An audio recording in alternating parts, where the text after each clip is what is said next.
Hey, everybody, welcome to Text Request Talks, where we have conversations with business leaders about how they make things happen.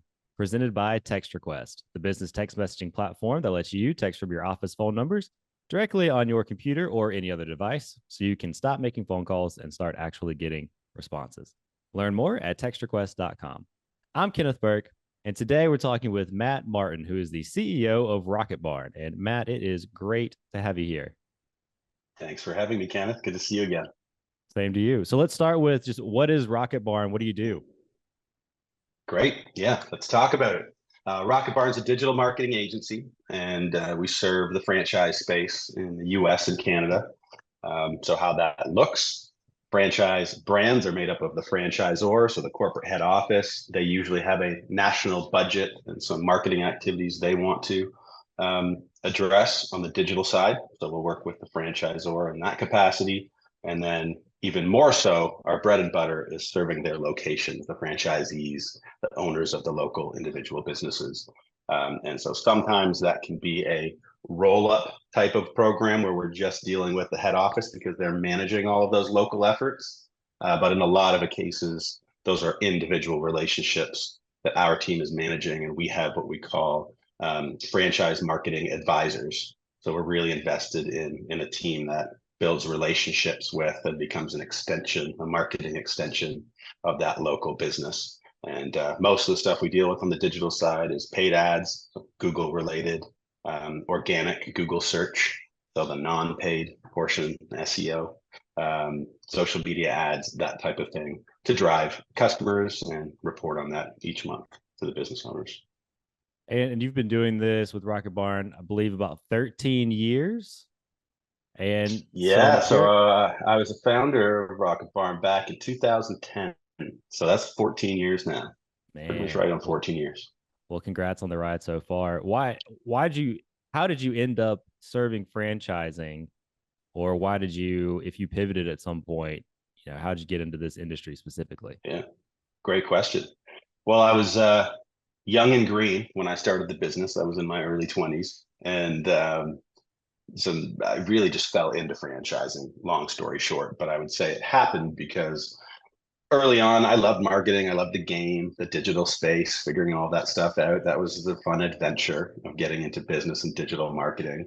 I realized right away I also enjoyed working with small business owners and helping them solve problems. That was really rewarding. I grew up in the countryside, so I'm kind of like a small town, community oriented person. I appreciate good relationships, honest relationships, hard work. And so I think there's just a connection there with helping small business owners. And I think it was about 4 years into business. Along the way, I always had a big vision as well. So I liked helping small business owners, but from day one, I always was thinking, how can I do something more than that? How can I expand this and have a greater impact? And so I had some ideas around how that could work.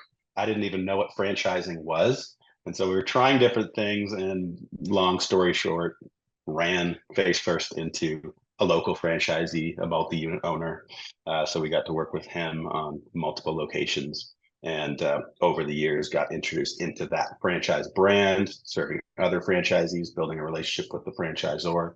Um, and it still took a while, probably a good 5 to 7 years, I would say, after that, where we were dabbling in other stuff, which was multi-location, great opportunities, probably faster in terms of generating revenue for ourselves.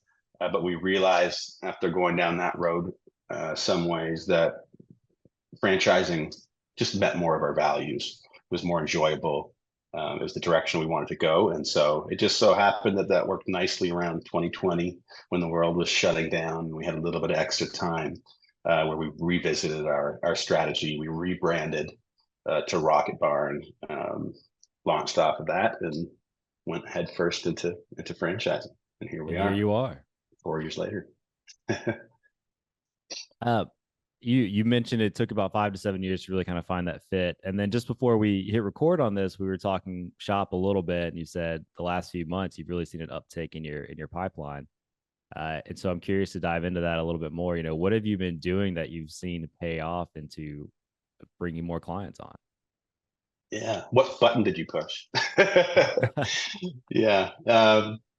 Good question. And I would have to say it's a multi-pronged approach. And I appreciate this question, especially as a marketer trying to help businesses who want to see a return sooner than later. Um, we're a service-based business, B2B.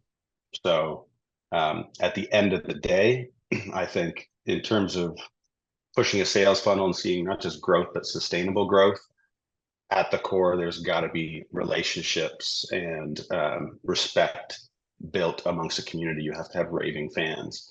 And so I would say we're starting to see something that is the result of a lot of time, effort, money put into getting out there into the franchise community, being at as many conferences as we could, getting advice from people, building relationships, nurturing relationships on all levels, not just clients, but potential partners, referral partners, learning about the industry.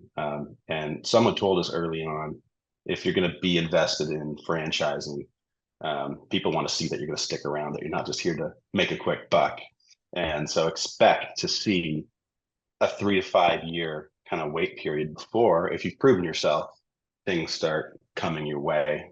And that's really what we're starting to see. It's almost bang on uh, 3 years. Truthfully, since we were able to get out to events, it was late 2021 because we couldn't travel very much, right, for a couple of years. So that's really only been 2.5 years. Um, but I would say, in addition to that, it's not just that simple.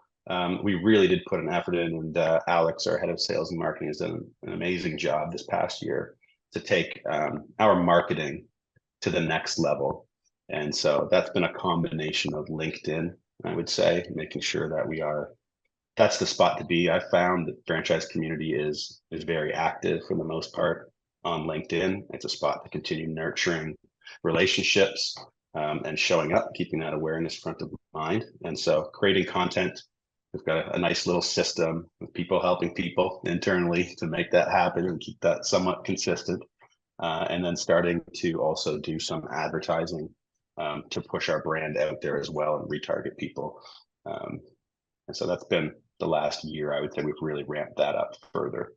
And we're starting to see a consistent trickle in at a whole nother level lately. So here's to hoping that keeps going. A theme I'm putting together from you, at least, for me personally in my head, I'm thinking trust is a big part of everything you're doing. You're building trust with people. And can we dive in a little bit deeper into how specifically can you build trust with your audience? I mean, yes, you can be present in person or virtually, but what is it that starts to create that trusting relationship where somebody would reach out and say, "Hey, can I get your advice on this thing for my business, which is my baby?" Great question. I mean, we could look at that in different layers.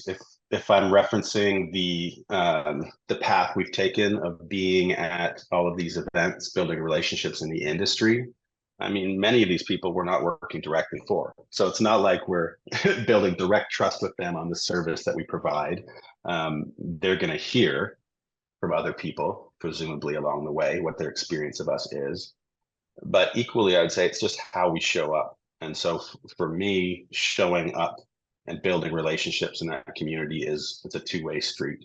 You've got to nurture that relationship. You've got to look for ways to help other people out, encourage them along the way, be a sounding board, be someone who's going to refer stuff to them, um, and just be interested in other people. And really, it's about helping the franchise brand succeed, long story short. And so what other people can we help bring into the mix that are going to help franchise brands solve problems? So I think by showing up in that way and showing up consistently, people are going to trust you that much further. And that's been our experience so far, I would say. On the franchise side, the client side, it really is about investing in the client. The marketing space is filled with lots of different things, and especially as technology continues to grow and expand, there's ways to approach how you're offering marketing services to a franchise brand. And for us, we've really still taken a stand on investing in a team that understands franchising and is there to have the conversations, to educate and re-educate, to hear out what's going on in their business and be a support through the good times and the hard times, to be an extension of their team. And so that's really the leg we're standing on right now in terms of building trust and a good reputation as an agency.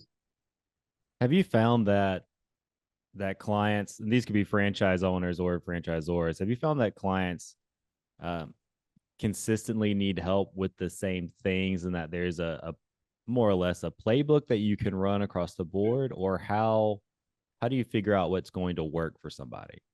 Yeah. And I guess, excuse me, I guess to define what works would be for them to bring them more revenue in specifically. Yeah, exactly. Well, we call it the low hanging fruit conversation, right? It's like people come as a small business owner, if we're talking about the franchisee relationship, and at this point they don't know it yet. So you always get the odd person who's super optimistic and friendly right off the bat, but more often than not, people have some hesitations and they're going to say, I only have so much money and I need to see a return tomorrow. So the conversation, at least on one side, is what is the low hanging fruit that we believe in. So we'll do our research to get a sense of what is your competition looking like in the area you're targeting.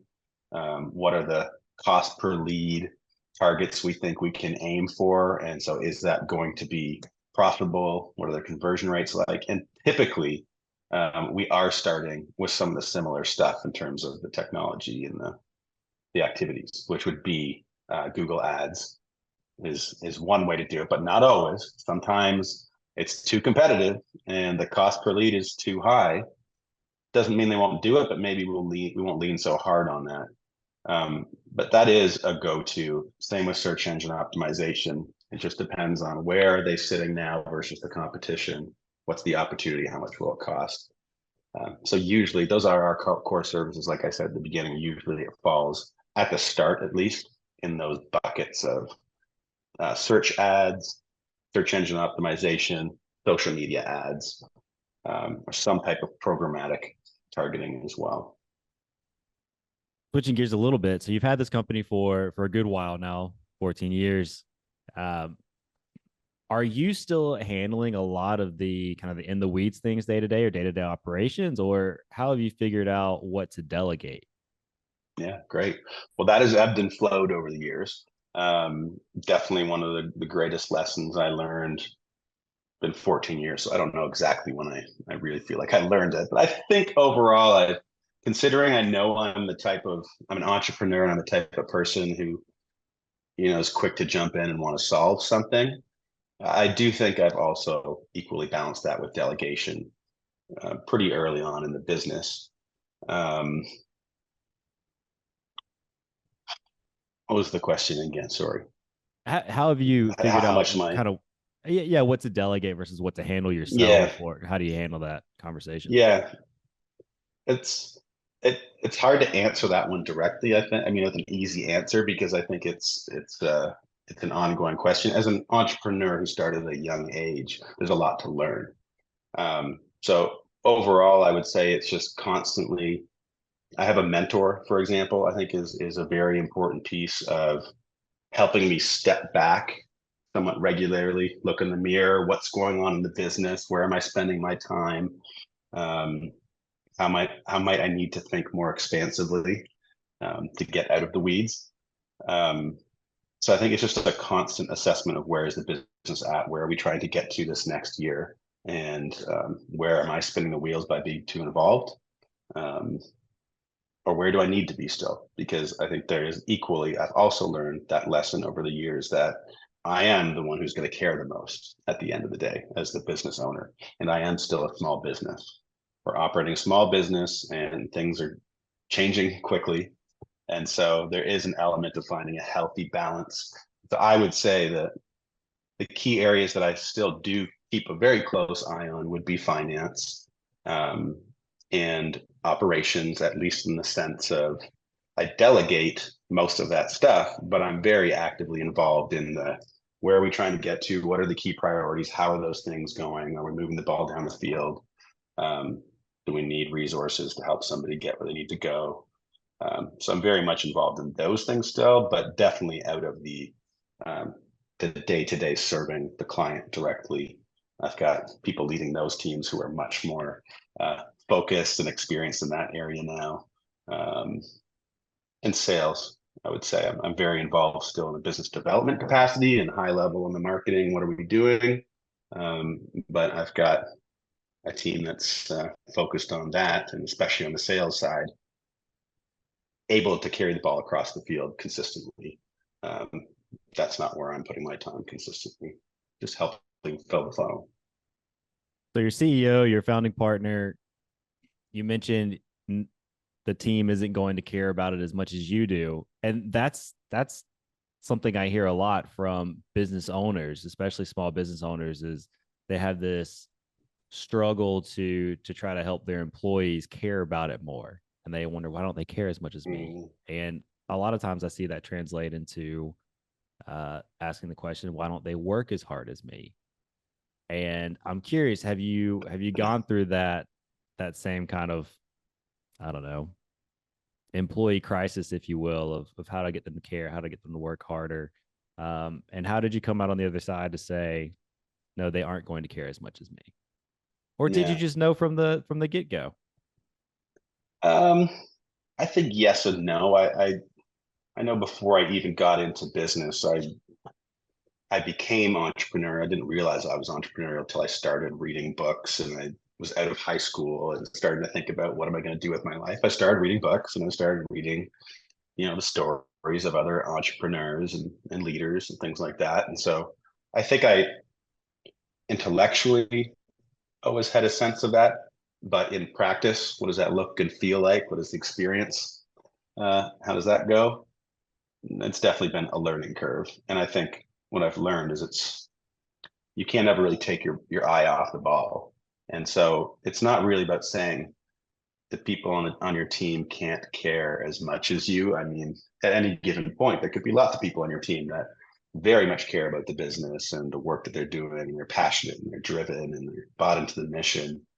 So it's not really that. It's just that if they're not an owner, there's lots of variables that would cause people to change. It could be someone they're working with. It could be how the relationship gets rocky with a bunch of clients that they're in charge of, or you as a leader. Maybe they're not feeling as connected to you anymore, and something else comes along, and they're ready to change career paths for big reasons or small reasons. There's lots of reasons why a person isn't going to really, in a sustained way, likely care about the business as much as me as the owner. So it's not about not trusting them. I think it's the opposite. You very much have to, delegate and trust and be there to support and help people grow and allow them to make mistakes and fail forward. But it's also knowing that I can't take the eye off the ball. I need to look at what are the key measurements and activities in the business that I need to keep the eye on the ball with, and the relationships. How do I help myself by maintaining relationships with people in the business, which can be difficult, obviously, as an owner, to juggle all of that, um, keep all the balls in the air. So you've got a lot So to I'm going. juggle. Yeah, Mhm. you've got a lot to juggle. There's still, I feel like for all of us and everybody, there's always a learning curve to something that we're working on. Um, are you able to separate work life balance is where I'm getting with this. Are you able to separate work from kind of other things that you do? Are you just on all the time, or how do you rest and recharge? Yeah, that's a funny one. I mean, in some ways, I feel like no, but maybe I'll just explain it this way. Um, I'm not married. I don't have kids right now. So compared to some people, there's at least a level of flexibility of going with the flow where my energy and focus is on any given day or evening. Um, but I do have a balance. I think we've talked about it before. I'm in music as well, and that's been a passion of mine that I've dug back into the last 7 years or so. And so that's something that I keep going on the side. That is an alternative outside of business. Yes, I'm probably working late nights here and there if I'm going down a rabbit hole and I'm on a roll. So I'm going to keep focused on that. If I have the energy and something needs to get done. Um, but I do have the flexibility, and I do have enough other things like music or travel. I travel a lot between Canada, where I was born, where I still have a lot of friends and family, Nashville, which has become more of my music home and where I'll be spending more time. Even as a business, most of our clients are in the US, so I'm on the move in the US a lot. So I do make time for fun, relationships, travel, music, and it feels sort of like an ebb and a flow thing. There's times where I'm very much focused on the business because that's where my attention is needed, and there's times where I know I can pull back a bit, and it's time for me to give myself something else, as a way of recovering and resting. And in general, I'd say I'm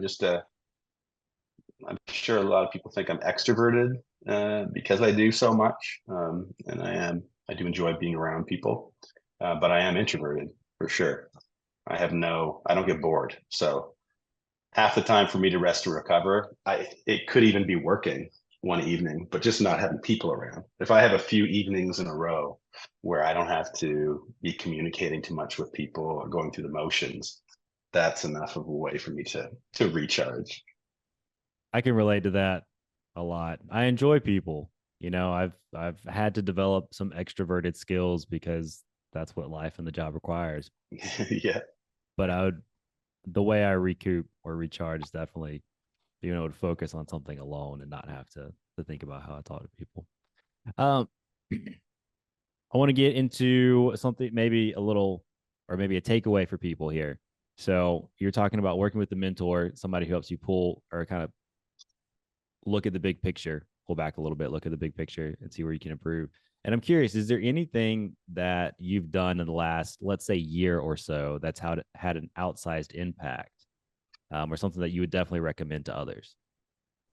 Yeah, sure. I mean, that's separate, but I would say absolutely always be learning, always be challenging yourself. So absolutely, I would tell people, get a mentor, spend the money, make the commitment.